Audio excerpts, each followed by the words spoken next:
So this is the website of the School Education Gateway, and if you click under Teacher Academy, you will be able to apply numerous filters going on advanced search to narrow down from the relatively big course catalog what kind of courses you're looking for.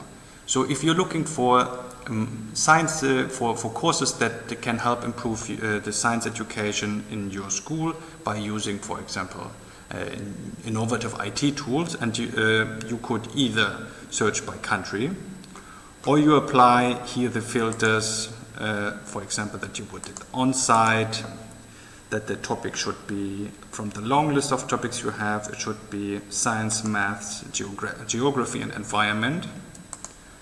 Let's say you prefer having the course in Greece, where we are based. The course should be, of course, in English. The key competences could be math, science and technology. Let's assume we're looking for courses that are more focused on teachers and school staff on secondary level.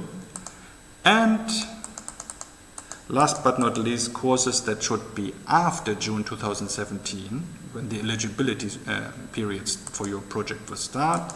Let's say between the 2nd of July and the 7th of July. And if you apply this search, what a surprise, you will find the 4 courses that we are offering under the Inspiring Science Education Academy, which again is under the umbrella of the European Science Education Academy. So you will find the summer course for Global Online Science Lab for Inquiry Learning at School, Creations, which combines science and science teaching and arts, Stories of Tomorrow, which will help you integrate storytelling, digital storytelling, using a storytelling platform in your school, and the Mars Mission, which where you will experience a lot of inquiry-based learning activities on the assumption that you are on a Mars mission. I would also like to show you in this occasion the courses we are offering a week later. So just if you apply the filter for the appropriate days, you will You will then see courses that we are offering in the week after. Also, I should include primary teachers. And there you have courses that are covering secondary and primary education. Everything has to do with science education. So this is a great tool to find and already identify courses. So all of these you could and maybe should do before you start with the writing of the application. It's not a mandatory issue to already mention and identify the courses in your application. It will help you though with the time planning, and obviously it shows also to the evaluator that you are already prepared, that you have done your research and that you know what you want. Also, I should say that on the specific project websites of the courses we are offering, you will find help that can actually help you write your application. So if now, and I will do a shortcut. If you go to the courses that I mentioned, let's say Stories of Tomorrow, you will find a detailed description here, and it already details the aims of the course. Now, if these aims of the course are similar or to the aims that you're trying to achieve in your school, for your school development, of course you should use them in the application as well. I invite you also to go, for each of these courses we have a specific course website where you find an even more detailed description of what this course is and what you will learn.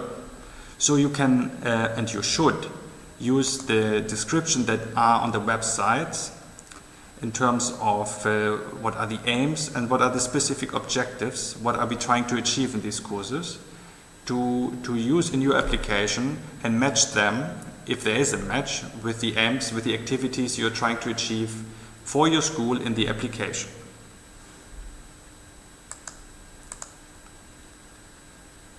You should also look again at your national agency for any other support and information you can find. Because in some countries there might be some additional national administrative hurdles that you have to climb, not necessarily from the Erasmus Plus program, but it might be from the way that in your region and your municipality the schools are organized. There might be some extra permission, some extra documents you need to get from your local or regional government in order to participate in an Erasmus Plus program. So contact your national agency, talk with your headmaster, discuss with your regional responsible authority what needs to be done, what documents you need to, or the school needs to fill in order to participate in an Erasmus Plus program. Now let me give you some very important tips that we believe to be very essential for a successful application. When you plan your project, don't submit an application that is only asking, for one person going to one specific mobility. The evaluator will immediately understand that this is just a workaround now that individual applications are not allowed anymore, to the whole idea that the school as an organization is applying. If the school is submitting an application where only one person is going to one specific training event, it will for sure get rejected. So remember that you have to demonstrate that there is a long-term goal, that the project will run for 12 months. You should design the project, you should keep in mind that you need to justify a longer period of time. And if only one person is going to one training event, this is clearly not the case. On the other hand, you shouldn't, if you are 20 or 25, let's say science teachers or teachers that are dealing with these subjects, all of them are going within 12 months to 1, 2, or even 5 different training activities. I'm not saying that this is not allowed and that this does not get approved, but make sure that your application is realistic, proportionate and appropriate. If your school has 20 teachers and you apply for 20 or more mobilities, this is neither realistic, because who is left at school if all of them are going at the same time? It's also not proportionate, because even if only 5 teachers out of the 20 are going, still it's 25% of all teaching staff. So, it will seriously affect the working of your organization, of your school. And so this is also not proportionate. And it might not even be appropriate. So don't ask for too many mobilities. Maybe also in the expectation, because you have heard that it's oftentimes the case that national agencies are cutting the funds. No, really develop a realistic plan. Also think of a concrete analysis of your demand.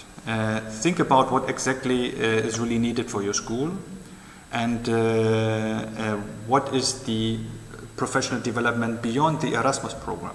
What other activities is the school undertaking, and how are the activities that you're applying for in this application supporting the overall development of your school? This has to be described in this European development plan I was talking about earlier, and that we will talk about in detail when we go through the application. It is not necessary to already identify who are the teachers, who are the persons that are going to these training events. It's not even necessarily an advantage. But if you can already single out, it's okay. I'm just saying that you don't have to. The same with the courses. It's not mandatory to already identify the courses, but as I mentioned earlier, it can be regarded as an advantage, because it shows that you have done your homework. And again, think about the project duration. The project duration can be between 12 months and 24 months. It can be 16, it can be 18. Think about how many and what kind of training activities you need in order to reach your goals in your professional development as a school. Think about how many training, how many days of training, and how many teachers need to be involved in order to achieve these goals. And think about how much time you really realistically need, because obviously you have, you know, your normal job as a teacher to do.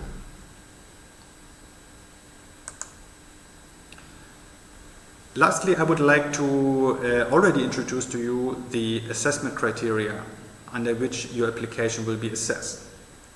So there are three main pillars: the relevance of the project towards the overall program, the Erasmus Plus program, the quality of the project design and how you plan to implement your project, and the impact and dissemination that is planned.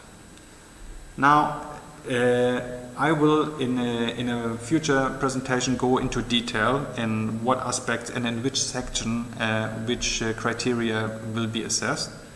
But you already need to understand that you need to be you need to achieve at least 50% of the maximum points per category. So you need to invest in all of these three aspects in a successful application. So if your relevance might be 25 points and your quality is 35 points and impact only 10 points, you have with 70 points you have a very high, a very good evaluation, but nonetheless you will be rejected because you didn't reach the minimum 15 points under impact and dissemination that you need. So it's already important from the very start to keep in mind that all three issues need to be addressed with a minimum degree. Here's a link where you can see the guidelines for assessment. Again, I will talk about this in another presentation, but if you are already interested, have a look and see what are really the quality criteria under which your application will be evaluated.